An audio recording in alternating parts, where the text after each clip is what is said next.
우리 대부분은 태초에 하나님이 6일 동안 세상을 만드시고 7일째 쉬셨다는 그 거대한 우주 창조 이야기를 알고 있잖아요. 그런데 성경은 바로 그 다음에 창세기 2장에서 아주 다른 분위기의 두 번째 창조 이야기를 들려줍니다. 손으로 흙을 빚는 듯한 그런 친밀한 이야기요. 왜 두 개의 다른 이야기가 필요했을까요? 창세기 2장이라는 현미경을 통해 첫 번째 이야기가 그냥 암시만 했던 인간의 목적 그리고 관계의 본질에 대해 무엇을 보여주는지 파헤쳐 보는 겁니다. 창세기 1장 광각 렌즈로 우주 전체를 담아내는 대서사시라면요. 2장은 마치 매크로 렌즈로 초점을 인간이라는 존재에게로 확 좁혀 들어오는 것과 같아요. 이 텍스트의 디테일 속에서 우리는 쉼의 진짜 의미는 뭔지, 인간은 어떤 존재로 만들어졌는지, 그리고 왜 우리에게 관계가 그토록 중요한지에 대한 놀라운 단서들을 발견하게 될 겁니다. 그럼 그 첫 번째 단서, 창조의 완성이라는 쉼에서부터 시작해보죠. 7일째 되는 날 하나님이 모든 일을 마치고 쉬셨다고 나와요. 이게 그냥 일이 끝나서 휴식을 취했다는 지극히 단순한 의미로만 들리는데요. 이게 전부일까요? 그게 바로 우리가 흔히 생각하는 방식이죠. 하지만 고대 근동의 문화적 배경을 알고 보면 이 쉼이라는 단어의 무게가 완전히 달라집니다. 당시 신화들에서 신들이 세상을 창조한 뒤에 쉰다고 할 때는요. 보통 새로 지은 신전에 자신의 왕좌를 마련하고 앉아서 그 완성된 세계를 통치하기 시작한다는 의미였거든요. 아니 잠깐만요. 그럼 여기서의 쉼이 우리가 생각하는 그런 피곤해서 멈추는 게 아니라 오히려 왕으로서 자기 다리에 앉아 통치를 시작하는 행위라는 말씀이세요? 바로 그겁니다. 그러니까 7일째의 안식은 창조의 끝이 아니고요. 창조의 정점인 셈이죠.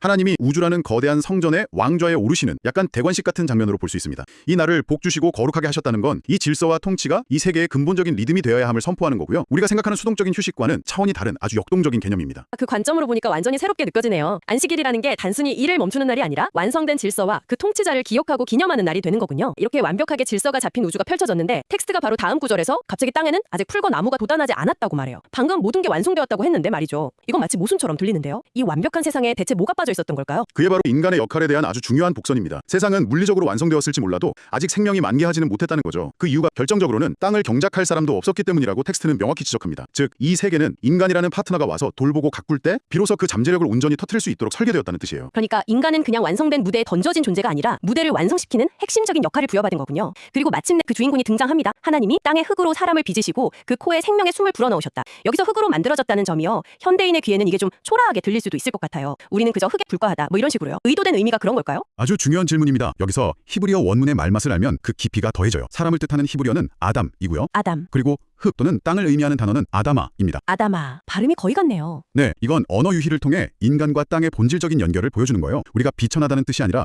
우리는 이 땅에 뿌리내린 존재, 땅의 사람, 얼슬링으로서 이 땅을 돌볼 책임이 있다는 정체성을 부여하는 겁니다. 아담과 아다마. 와, 단순한 재료가 아니라 정체성을 보여주는 거군요. 땅의 존재. 그런데 거기에 신적인 요소, 생명의 숨이 더해지면서 인간은 땅과 하늘을 잇는 독특한 존재가 되는 거네요. 맞습니다. 물질적인 것과 영적인 것의 결합체. 그게 바로 인간의 본질이죠. 그리고 하나님은 이 특별한 존재를 그냥 세상에 두신 게 아니라 에덴이라는 동산을 만들어서 그곳에 두십니다. 이곳은 그냥 살기 좋은 곳, 그 정도가 아니었어요. 본문에 보면 거의 최고급 부동산 같아요. 보기 좋고 먹기 좋은 온갖 나무는 기본이고 비손, 기혼, 티그리스, 유프라테스라는 4개의 강이 흐르는 수원지고요. 심지어 한 지역에서는 질 좋은 금이랑 보석까지 난다고 아주 구체적으로 묘사하잖아요. 이 정도면 그냥 낙원이 아니라 모든 게 막 넘쳐 흐르는 풍요의 중심지였네요. 바로 그겁니다. 결핍이 전혀 없는 압도적인 풍요와 관대함의 환경을 보여주는 거죠. 그리고 그 동산의 가장 중심, 그 풍요의 핵심에 2개의 특별한 나무가 있습니다. 생명나무와 선과 악을 알게 하는 나무. 이 두 나무는 인간 앞에 놓인 2가지 삶의 방식을 상징적으로 보여줘요. 하나는 하나님이 주시는 생명을 신뢰하며 살아가는 길, 다른 하나는 스스로 선악의 기준이 되어서 판단하며 살아가는 길이죠. 그리고 아담에게는 이 완벽한 환경을 일구며 돌보라는 임무가 주어집니다. 사람으로서의 역할이 구체화되는 거네요. 그러면서 아주 중요한 규칙이 하나 따라붙죠. 동산의 모든 나무 열매는 네가 마음대로 먹어도 된다. 엄청난 자유잖아요. 하지만 딱 하나, 선과 악을 알게 하는 나무의 열매만은 먹지 마라. 먹는 날에는 반드시 죽을 것이다. 이 한 가지 제약이 왜 필요했을까요? 그 제약이 바로 관계의 본질을 보여주기 때문입니다. 만약 아무런 경계가 없다면 그건 관계가 아니라 그냥 흡수되거나 방임된 상태일 뿐이죠. 이 금지 명령은 하나님과 인간 사이에 신뢰라는 공간을 만들어내요. 인간에게 스스로 선택할 수 있는 자유를 주되 그 자유가 의미 있기 위해서는 존중해야 할 경계가 필요하다는 걸 보여주는 거죠.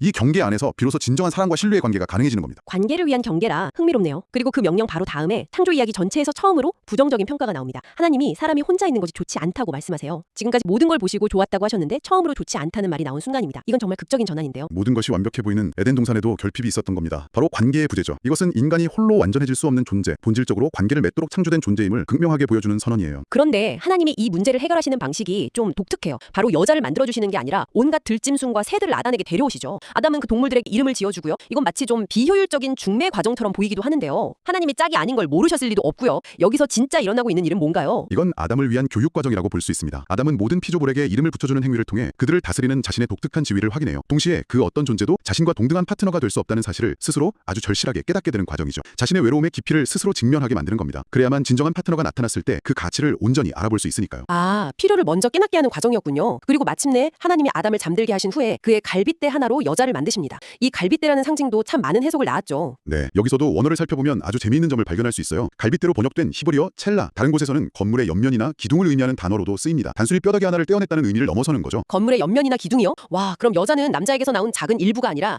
마치 건물의 한쪽 면처럼 그와 동등하게 구조를 지탱하는 필수적인 측면이라는 의미가 되는 거네요. 정확합니다. 그를 완성시키는 그와 나란히 서는 상호 보완적인 파트너라는 이미지를 아주 강력하게 전달하는 단어입니다. 지배하거나 종속되는 관계가 아니라 함께 서야만 온전한 하나가 되는 구조인 거죠. 그렇군요. 그래서였을까요? 아담이 잠에서 깨어 여자를 보자마자 거의 시적인 표현으로 외치잖아요. 드디어 나타났구나. 내 뼈 중에 뼈요, 내 살 중에 살이다. 이 외침은 단순한 기쁨의 표현을 넘어선 것처럼 들려요. 이건 단순한 감단이 아니라 깊은 인식과 선언입니다. 나와 본질이 같은 존재, 나의 반쪽을 만났다는 정체성의 확인이죠. 이 인식을 통해 비로소 남자가 부모를 떠나 그의 아내와 합하여 둘이 한 몸을 이룰지로다라는 인류 최초의 공동체, 즉 가정의 원리가 선포됩니다. 부모와의 관계보다 더 우선하는 새로운 연합의 탄생을 말하는 겁니다. 이렇게 최초의 인간 공동체가 탄생하고 창세기 2장은 아주 짧지만 정말 깊은 울림을 주는 한 문장으로 마무리됩니다. 아담과 그의 아내 두 사람이 벌거벗었으나 부끄러워하지 아니하니라. 이 부끄러움이 없는 상태라는 건 대체 뭘 의미하는 걸까요? 그냥 순진했다, 뭐 그런 뜻일까요? 그 이상의 의미를 담고 있습니다. 이건 완전한 투명성과 신뢰의 상태를 묘사하는 거예요. 자기 자신에 대해, 서로에 대해, 그리고 그들을 창조한 하나님 앞에서 어떤 숨길 것이나 가릴 것이 전혀 없는 상태. 내면과 외면이 완전히 일치해서 어떤 가면이나 방어 기제도 필요 없는 온전한 수용과 신뢰의 관계를 상징하는 거죠. 완전한 취약함. 그런데 그게 전혀 두렵지 않은 상태군요.